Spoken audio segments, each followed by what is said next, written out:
Assalamualaikum Mas Tony. Waalaikumsalam warahmatullahi wabarakatuh, Pak Iksan. Bagaimana sehat Mas Tony pagi ini? Alhamdulillah sehat, Ini baru saja sampai Jakarta ini. Masya Allah, Jakarta lagi hajatan. Mas Tony tahu kan ini kan ulang apa nih? Dulu kita sebut HUT Jakarta, HUT. Sekarang kalimat baru luar biasa literasi yang satu ini ya. Dia berikan sebuah literasi dan mengingatkan kita terhadap 111 pulau seribu. Pulau 111 jadi 1000 kok ya. Ya, para pendengar radio ingin dengar dari Mas Tony bagaimana ini hajatan Jakarta sejak dipimpin orang yang namanya ini menjadi luar biasa. Partai Nasdem pun mendudukan pada ranking pertama. PKS masih malu-malu kucing ya. PDIP masih bingung menghadapi keadaan yang ada. Tak macam mana sementara dolar menguat terus terhadap rupiah yang melemah. Wallahu alam. Silakan Mas Tony diangkatlah Alkisah di antara yang luar biasa. Mungkin juga udara Jakarta juga nanti ini tertimpa dari daerahnya karena 30-an lagi PLTU di sekitar Jakarta akan tumbuh. Pindahlah cepet-cepet ke Cibubur Mas Tony. Silakan Mas Tony. Ya, selamat atas hajatannya DKI Jakarta kepada seluruh warganya dengan semua pemimpinnya yang membawa Jakarta ini semakin lama semakin maju, semakin lama semakin ramah, semakin lama semakin damai. Semoga siapapun nanti yang akan melanjutkan kepemimpinan di Jakarta pasca Oktober 16 2022 ini itu akan betul-betul mewarisi setidaknya aspek kemajuannya, kemudian kenyamanannya, dan juga kedamaiannya. Nah, kalau seringkali orang memberikan sebuah stigma bahwa Jakarta sekarang itu intoleran, kenyataannya memang ternyata lebih toleran daripada sebelumnya. Kalau dikatakan radikal, ternyata Jakarta ini justru cenderung damai di antara warganya dan tidak ada masalah sama sekali antar warga dari baik berlatar belakang etnis maupun berlatar belakang agama. Ini menurut saya ya sebuah kemajuan yang harus terus-menerus dijaga, dipelihara dan dilanjutkan oleh siapapun setelah 2022 ini. Jadi Pak Ihsan, ibarat sebuah rumah, semua berkontribusi untuk membangun Jakarta ini. Makanya siapapun yang telah berkontribusi untuk membangun Jakarta ini perlu diapresiasi, perlu dihormati, perlu diberikan sesuatu yang selayaknya untuk mereka terima, tidak kemudian mencari kesalahan, kekurangan dan sebagainya. Indahnya Jakarta kan kita semua yang merasakan, seluruh rakyat Indonesia, bukan hanya warga Jakarta. Damainya Jakarta itu berpengaruh terhadap seluruh warga negara ini. Begitu juga segala hal yang terkait dengan Jakarta itu memberikan dampak terhadap seluruh warga negara Indonesia. Karena kalau kita tanya pernah ke Jakarta ya umumnya, terutama orang-orang yang punya akses untuk naik kendaraan atau apapun kendaraannya itu ke Jakarta, mereka juga ikut menikmati kota Jakarta ini sebagai ibu kota bersama, bukan hanya ibu kotanya warga Jakarta. Apa yang telah dilakukan oleh Anies Baswedan saya pikir cukup banyak dan semuanya harus melek. Ada kekurangan, iya, ada kelemahan pasti. Namanya juga manusia. Tidak ada pemimpin siapapun itu yang tidak memiliki kekurangan dan kelemahan. Mari juga atas kekurangan dan kelemahan itu kita berikan masukan yang baik, tetapi jangan juga lupa untuk berterima kasih kepada setiap pemimpin yang telah ikut berpartisipasi membangun kota Jakarta ini. Ya, kita tahu bahwa ada Go Green, dan juga ketika dibuka misalnya taman di Tebet itu membludaknya luar biasa. Karena ekonomi juga menguntungkan bagi masyarakat di sekitar itu. Sampai ketika ditutup sementara, para pedagang itu jangan lama-lama dong, kami baru menikmati ini gitu. terus warga-warga yang di situ semua kelas bisa masuk, sebagaimana ketika memang gubernurnya mencoba untuk membuat ruang di mana ruang itu bisa berjumpa semua manusia dengan latar belakang apapun, termasuk latar belakang ekonomi, orang miskin, orang menengah, orang kaya, semua masuk di situ. Nah, dibuatlah taman-taman itu dalam rangka menjadi tempat pertemuan. Saya pikir ini bagus dan terus dilanjutkan oleh siapapun, dan juga layak untuk ditiru di berbagai tempat. Ya, kemudian ya ada Jaklingko, ada macam-macam lah. Saya pikir semua sudah memahami lah. Artinya apa? Jangan karena perbedaan politik, karena perbedaan dukungan, karena perbedaan partai pengusung, lalu tidak bisa bersikap objektif terhadap apa yang ada, tidak mau melihat fakta dan data yang ada. Kita mestinya menjadi masyarakat yang harus dilatih untuk jujur, untuk objektif, untuk bicara sesuai dengan data dan fakta. Ini kewajiban bagi para elit, ini kewajiban bagi termasuk saya pengamat, kewajiban bagi para akademisi, kewajiban bagi LSM, kewajiban juga bagi mereka yang terjun di dunia survei. Jangan juga malah fakta yang terbelah ini kita ikut serta meramaikan keterbelahan itu. Menurut saya kok tidak bijak gitu. Meskipun dengan pemilahan data, misalnya survei dibikin ini, yang lain yang lain tidak ditampilkan, menurut saya itu juga merupakan sebuah sikap yang tidak bijak, tidak objektif juga. Jadi tidak objektif itu bukan tidak selalu memanipulasi data, tetapi menyimpan data yang perlu diungkapkan dan kemudian mengeluarkan data hanya sebagian untuk menciptakan sebuah opini. Menurut saya juga tidak bijak juga. Oleh karena itu, marilah semua yang sudah terjadi, inilah kita mengikuti jejak apa yang dirintis oleh Anies Baswedan, misalnya mencoba untuk menciptakan rasa damai bagi seluruh masyarakat Jakarta dan semua warga negara yang hadir di Jakarta. Semua mestinya harus diperlakukan secara nyaman, diperlakukan secara sama, diberikan hak yang tidak beda satu dengan yang lain, dan kemudian merasakan kedamaian yang ada di Jakarta ini hingga hari ini. 5 tahun saya pikir cukup besar apa yang sudah dibangunnya. Ya minimal WTP itu 4 kali berturut-turut. Jadi semuanya bisa melihat Jakarta Internasional stadium yang luar biasa, taman-taman, Jaklingko. Saya pikir cukup banyak lah. Ini tidak boleh menutup mata karena perbedaan madhab politik, perbedaan pandangan politik, perbedaan dukungan dan sebagainya. Apalagi kalau kemudian terlalu jauh ditarik-tarik ke 2024. Kalau kemudian Anies Baswedan mendapatkan apresiasi dengan dukungan elektabilitas, saya pikir yaitu hal-hal yang manusiawi saja, hal yang biasa dan natural saja. Kalau ada orang yang berprestasi kan kemudian mendapatkan impact bernama elektabilitas, dimanapun akan terjadi seperti itu. Ya, hasil karya. Dan nampaknya Partai Nasdem selalu lebih dahulu berani mengambil langkah walaupun dengan keadaan beliau yang hanya 9% saja. Gimana melihatnya Mas Tony, Pak Surya Paloh ini dengan keyakinannya, Mas? Saya pikir Surya Paloh ini adalah bisa dilihat dari dua hal.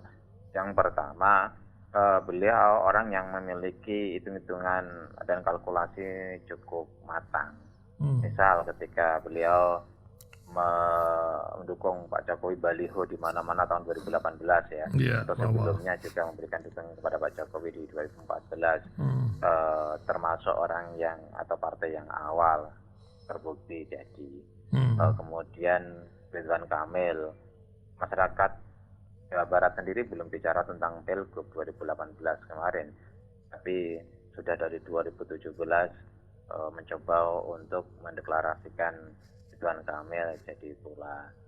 Itu juga ini Anies Baswedan mencoba untuk belum deklarasi, tetapi hasil rakernas sudah mengarah ke sana. Saya pikir setiap partai itu memiliki survei lah. dan mereka juga memiliki analisis terhadap hasil survei itu. Tidak kemudian partai itu melakukan sesuatu yang konyol asal dukung tanpa memiliki bahan yang bisa membuat mereka yakin atas analisisnya. Itu yang saya pikir dilakukan oleh Surya Paloh. Makanya Surya Paloh melakukan apa yang partai-partai yang lain belum terlalu berani untuk melakukannya. Itu yang pertama. Yang kedua, saya pikir harus muncul partai-partai yang memiliki keberanian untuk mendeklarasikan tokoh-tokoh yang dianggap oleh publik memiliki prestasi yang cukup baik. Siapapun itu. Depan, mestinya partai-partai satu sisi memang kalkulasi penting. Karena masa depan partai itu akan juga sangat ditentukan oleh siapa yang didukung, apakah nanti yang diusung itu menang, apakah kalah, itu juga akan menentukan nasib partainya ke depan. Itu juga kotel efek terhadap elektabilitasnya. Didukung A kira-kira punya pengaruh elektabilitas bagi partai itu apa enggak. Itu tidak kita pungkiri bahwa itu mesti harus menjadi sebuah kalkulasi politik yang bersifat realistis.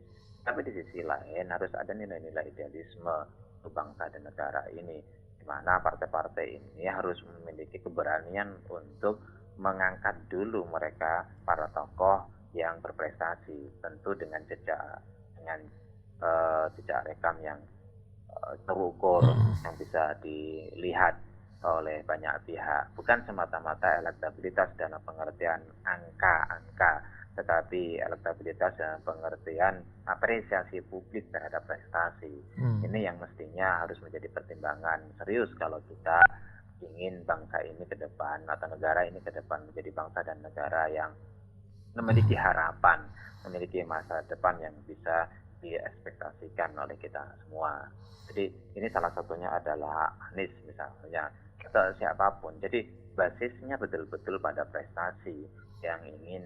Jadi akhirnya menjadi dua hal.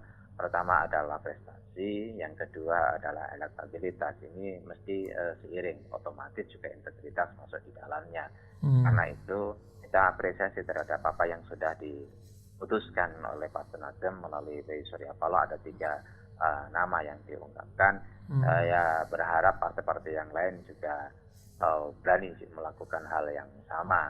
Siapapun tokoh yang diusungnya, mestinya yang lebih banyak ditonjolkan adalah tokoh-tokoh ini kenapa diusung, A, B, C, D, E-nya dijelaskan secara lebih rinci, secara lebih transparan, lebih gamblang, lebih komunikatif, sehingga masyarakat lihat, oh iya. Dan saya yakin kalau partai-partai berani untuk mengungkapkan atau mendeklarasikan tokoh-tokoh yang berprestasi, ini juga akan dengan sendirinya setelah efek berjalan, ada impact suara bagi partai itu.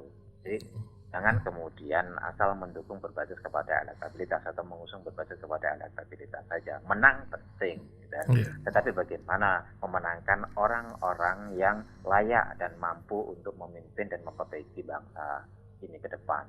Itu terpenting. Iya, Mas Tony, hari ini saya baca di Republika ini Pak Presiden mengingatkan 60 negara, ini kata lembaga dunia ya, akan terkena, IMF bilang akan terkena babak belur ekonomi. 42 sudah. Pangan menjadi masalah. Perang di Ukraina kayaknya sudah merubah peta dunia yang luar biasa. Apa Mas Tony sorot dari kehidupan umat lah, paling tidak di Indonesia menghadapi gejolak yang bertubi-tubi ini. Dari COVID, masuk lagi perang, masuk lagi macam-macam lah. Hatta sapi pun punya masalah sekarang ini. Gimana Mas Tony? Ya, saya komunikasi dengan teman-teman yang memang berada di lingkaran pemerintahan dan mereka ahli ekonomi, paham betul soal ini. Ya sebenarnya yang lebih utama sekarang adalah para perampok berhentilah yang merampok. Itu dia. Orang lagi susah. Berhentilah koruptor. Jangan sampai beginilah. Ada analogi soal Formula E dikejar-kejar terus. Padahal BPK sudah bilang oke. Padahal BPK sudah jelas merekomendasikan laksanakan, tapi dengan tiga catatan, dan 3 catatan itu sudah di 3 syarat itu sudah dipenuhi dan kemudian direkomendasikan untuk dilanjutkan. Dulu misalnya ada kasus rumah sakit Iya. sumber waras. Waduh, BPK jelas-jelas menemukan ada terang benderang. 191 miliar kerugian Betul. negara, meminta Pemprov DKI untuk membatalkannya, tapi tetap dilanjutkan dan dilaporkan ke KPK. KPK tidak jalan. Yang jelas-jelas ini rekomendasi BPK yang sudah mau mendapatkan ada temuan. Tapi kalau Formula E belum ada temuan, jadi wacana terus-menerus dicari-cari, menurut saya ini enggak. Apalagi kalau kemudian kita masuk ke yang lebih makro. Indonesia ini apa sih yang enggak ada sumber daya alamnya Luar biasa. berlimpah. Kalau Luar itu biasa. dikelola secara baik, ya, tidak dirampok, tidak dicuri, tidak ya dicuri pastilah, tapi kita aja lah nyurinya. Gitu. Ya, jangan banyak-banyak lah, apalagi kemudian menyuri, kompetisi dalam menyuri, gitu kan, kompetisi dalam merampok itu kan tidak bagus. Nah, di sinilah kita memang berharap kepada aparat penegak hukum, baik kepolisian, kejaksaan maupun terutama KPK untuk betul-betul memantau sumber bagaimana mafia yang terjadi di sumber daya alam ini. Ya, nikel besar sekali kita punya, kemudian CPO ya, lebih dari separuh dunia bergantung kepada kita. Emas ada di mana-mana, batu bara harganya naik, katanya sempat 4 kali lipat dan ini kabarnya akan naik lagi. Kurang apa? Pulau Kalimantan isinya batu bara. Baik Kalimantan Tengah, Kalimantan Timur, Kalimantan Selatan isinya banyak batu bara. Hari ini ada orang dari Kalimantan Selatan, kalau nggak salah ya, itu yang dari partai tertentu. Iya, tangkap itu. Lagi mau ditangkap. KPK. Jadi lagi-lagi soal batu bara, bahwa kondisi ekonomi ini, kalau kita nggak salah ada 135 berapa ribu juta US dollar atau berapa kita masih aman lah soal itu. Tetapi memang harga pangan mesti ditekan gitu loh dengan baik ya, dan sangat bisa. Ini hanya membutuhkan kemauan aja bagi pemerintah, ketegasan, kemauan dan kesungguhan bagi pemerintah untuk mengkondisikan ini semua. Artinya apa? Ya kalau memang terpaksa impor silakanlah impor, tapi impor yang wajar lah. Kalau tidak perlu impor ya jangan impor lah, kalau memang di sini ini sudah di dalam negeri sudah terpenuhi. Artinya pengendalian pangan termasuk diantaranya adalah subsidi. Kalau memang sudah tidak bisa terkendalikan, pemerintah harus menyiapkan dana untuk subsidi. Memang dalam konteks ini ketika dolar naik, ya, ini kan rupiah menguat, ya, hutang kita pada akhirnya kan juga akan bertambah secara rupiah. Begitu juga belanja kita akan bertambah secara rupiah. Dan dengan otomatis juga berpengaruh terhadap kenaikan barang. Kalau sudah terjadi kenaikan barang, belanja pun akan berkurang. Kalau sudah seperti itu, maka ini juga akan mengganggu secara ekonomi. Dengan begitu, maka perlu betul-betul diantisipasi dari sekarang bagaimana harga stabil. Dengan harga stabil itu rakyat tidak kelaparan, rakyat menjadi tenang. Jangan sampai harga tidak stabil. Saya salut kalau memang misalnya seperti Pertalite tidak jadi dinaikkan. Ini mesti ini. Cuman misalnya solar juga itu subsidi dari pemerintah.